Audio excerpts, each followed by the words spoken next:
Zone में आपका स्वागत है। 1960 में नासिक के एक छोटे से गांव में अंजनाबाई का जन्म हुआ। उनका जीवन आसान नहीं था। गरीबी और लाचारी में उन्हें जल्दी ही कठोर बना दिया। छोटी उम्र में ही अंजनाबाई ने छोटी मोटी चोरियां शुरू कर दी थी। बाजारों में, मेलों में वो भीड़ का फायदा उठाकर जेब कतरी करती थी।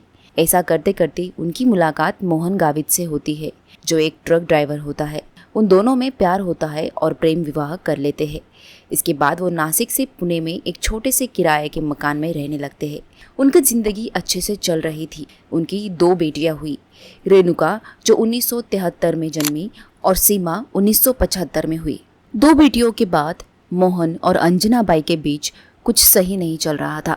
फिर एक दिन मोहन अचानक अंजनाबाई और उनकी 2 बेटियों को छोड़कर चला जाता है। मोहन के छोड़कर चले जाने के बाद इन तीनों की यानी अंजनाबाई, सीमा और रेणुका की जिंदगी बदतर हो गई। खाने के लाले थे, दिन काटना मुश्किल होता था। अब अंजनाबाई के पास पहले वाली स्किल्स थी। उनको पता था कि कैसे पैसा कमाना है। फिर से उन्होंने पुराने रास्ते को अपनाया और इस काम में उन्होंने अपनी 2 छोटी छोटी बच्चियों को भी शामिल कर लिया। फिर क्या, जहाँ भी भीड़ दिखती थी वो वहाँ पहुँच जाती थी। रेणुका और सीमा जो अभी भी बच्चियाँ थी, अपनी माँ के साथ बाजारों में चोरी करने लगी।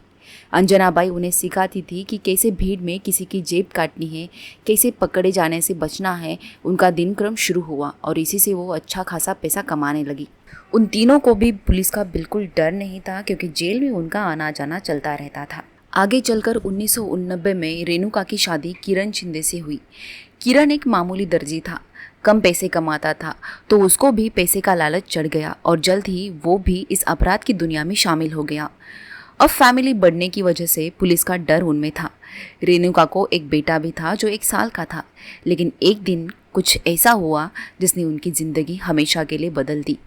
1990 में पुणे के चतुश्रृंगी मंदिर में रेणुका चोरी करते हुए पकड़ी गई।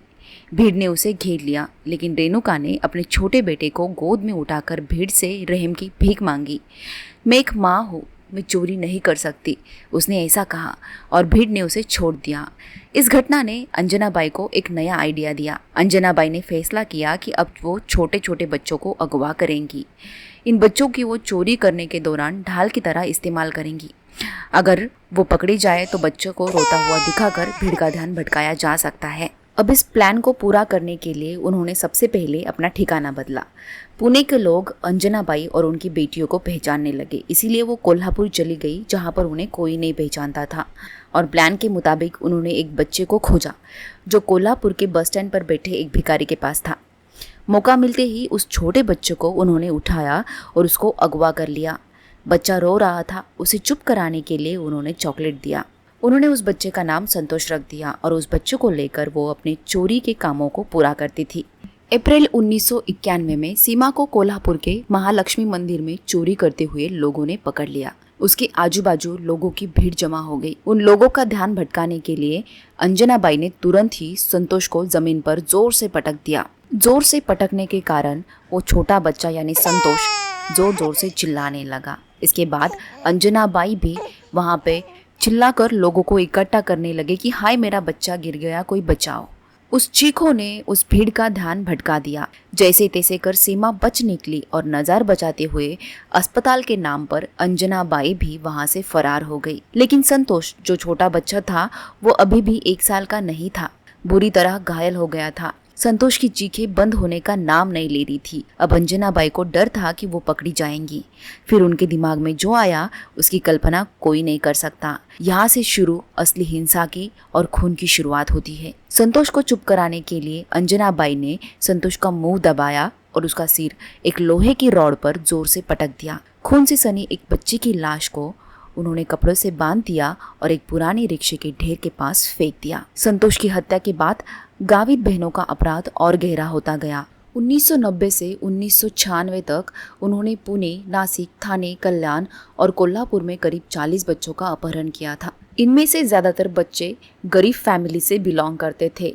उनके लिए सिर्फ एक हथियार थे। जब बच्चे रोते या बेकार हो जाते तो उन्हें बेरहमी से मार दिया जाता था।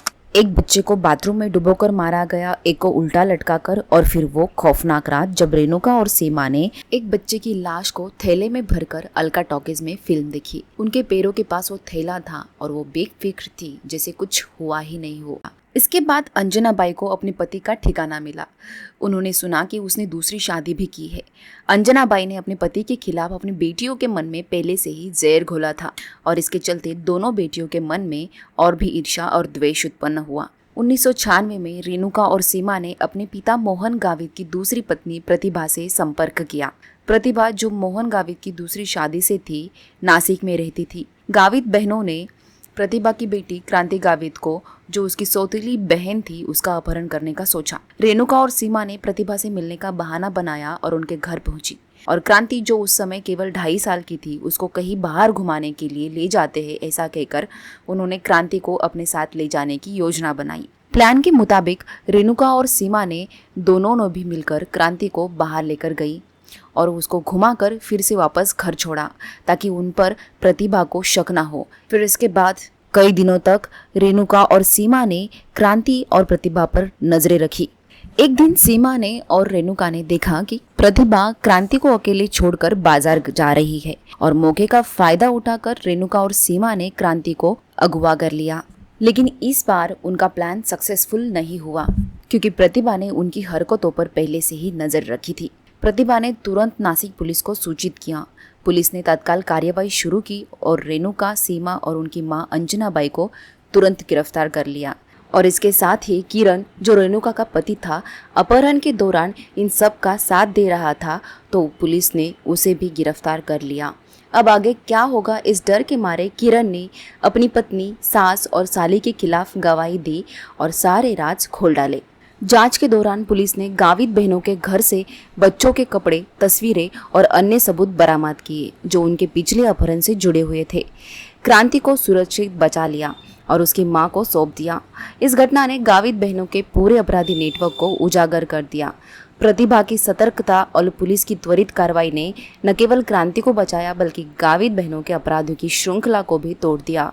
इस जांच ने उनके खिलाफ कई अन्य मामले भी सामने आए। 1997 में ट्रायल शुरू होने से पहले ही अंजना बाई की जेल में बीमारी से मौत हो गई। कोल्हापुर सेशन कोर्ट में 156 गवाहों की गवाही हुई। किरण शिंदे ने सरकारी गवाह बनकर अपनी पत्नी और साली के खिलाफ सबूत दिए। 28 जून 2001 को कोर्ट ने रेणुका और सीमा को 13 बच्चों के अपहरण और 6 हत्याओं का दोषी पाया। दोनों को फांसी की सज़ा सुनाई गई। 2004 में बॉम्बे हाई कोर्ट ने उनकी सज़ा को बरकरार रखा लेकिन 5 हत्याओं के लिए दोषी ठहराया। 2006 में सुप्रीम कोर्ट ने भी फांसी की सज़ा को मंजूरी दी। सुप्रीम कोर्ट ने कहा कि इन बहनों ने बच्चों को सिर्फ इसीलिए मारा क्योंकि वो उनके लिए बेकार हो गए थे। यह अपराध समाज के लिए खतरा है। 2008 और 2009 में रेणुका और सीमा ने मर्सी पिटीशन दाखिल करी। 2014 में राष्ट्रपति प्रणब मुखर्जी ने उनकी याचिका खारिज कर दी लेकिन सज़ा में देरी होने के कारण 2022 में बॉम्बे हाई कोर्ट ने उनकी फांसी को उम्र कैद में बदल दिया। कोर्ट ने कहा कि मर्सी पिटीशन पर फैसला लेने में सरकार की लापरवाही के कारण इन बहनों को अब उम्र कैद की सज़ा दी जाती है। आज रेणुका और सीमा पुणे के येरवडा जेल में अपनी सज़ा काट रही है।